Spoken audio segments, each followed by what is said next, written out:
तुला माहिती आहे, तू येशील की नाही याची खात्री नव्हती मला, पण तरीही मी आलो. कारण माझं मन मला म्हणत होतं, ती नक्की येईल. आणि खरंच तू समोर दिसलीस तेव्हा असं वाटलं जणू वेळच थांबली. तुझ्या चेहऱ्यावरच ते छोटस हसू, तुझ्या डोळ्यांतील चमक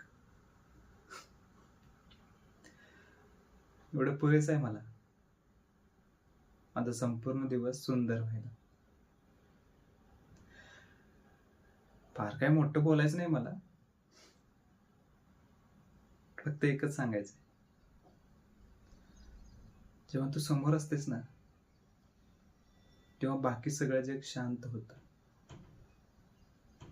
आणि मनाला एक वेगळाच आनंद मिळतो.